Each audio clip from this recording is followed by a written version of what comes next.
Partitë opozitare në Kosovë bën thirrje sot qeverisë që të zbatojë një rezolutë të parlamentit me cilën duhet ndërmarrja e hapave të shpejtë në parandalimin e migrimit të paligjshëm, duke ofruar zgjidhje për shkaqet që po nxisin përpjekje të tilla.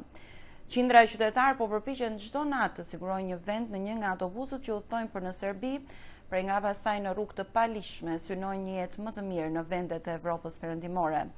Me mira persona e kanë lënë vendin vetëm gjatë muajve të fundit. Nga Prishtina njofton korespondenti ynë Leonard Shehu.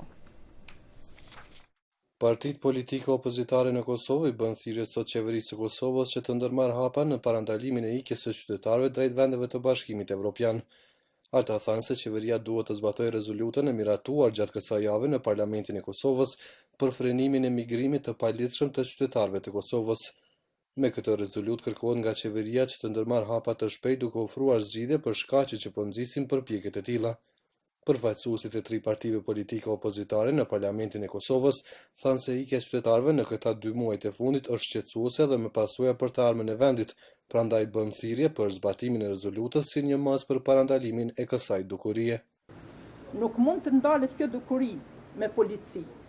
Aq me pak mos pritni që për hatër të kësaj qeverie Serbia do të pengoj kalimin e kosovarëve në territorin e tyre.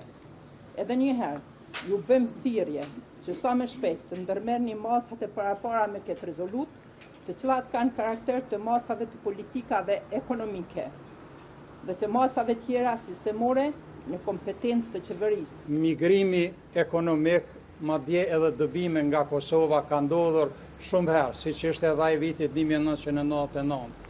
Por kjo që po ndodh është shpërngulje, sepse për herë qytetarët kur janë larguar nga Kosova kanë pas për qëllim që të kthehen sa më parë në shtëpitë e tyre, e tani po ndodh që pjesa dërmuese e tyre të i shesin shtëpitë e tyre për të shkuar në pakthim.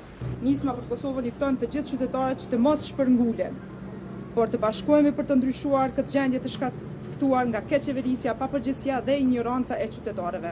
Vetëm qytetarët e bashkuar rreth një programi kombëtar për ndryshim e kthejnë shpresën dhe besimin e qytetarëve për një të ardhme të dinjiteshme në vendin tonë. Me mira persona e kanë lëshuar vendin vetëm gjatë 2 muajve të fundit. Askush nuk i di numrat e saktë të qytetarëve që kanë lëshuar Kosovën, por autoritetet thonë se ai është rritur shumë në muajt e fundit të vitit 2014 dhe posaçërisht në më shumë se një muaj të këtij viti. Autoritetet hungareze thonë se ditëve të fundit është rritur shumë numri atyre që hyjnë në Hungari nga Serbia dhe se ndalimi i tyre është punë e vështirë për shkak të vijës kufitare 100 kilometrash ndërmjet të 2 vendeve. Kjo dukuri ka bërë që të ngrihet shqetësimi të institucionet e vendit, të cilat thonë se po përpiqen të zbusin shkaqet e migrimeve. Ata kanë paralajmëruar marrjen e masave të reja për të ulur numrin e qytetarëve që po ikin jashtë vendit.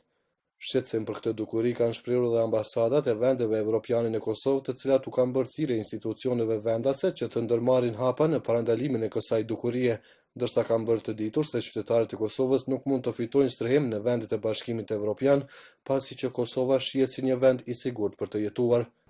Qindra e qytetarët e Kosovës po përpiqen çdo natë të sigurojnë një vend në një nga autobusët që udhtojnë për në Serbi, prej nga pastaj në rrugë të paligjshme synojnë një jetë më të mirë në vendet e Evropës perëndimore. Lëvizjet e tilla për shumë kënd janë shenjë e pakënaqësive në rritje me udhëheqjen politike të shtetit më të ri e më të varfër të Evropës. Për Zërin e Amerikës, Leonard Shehu, Prishtinë.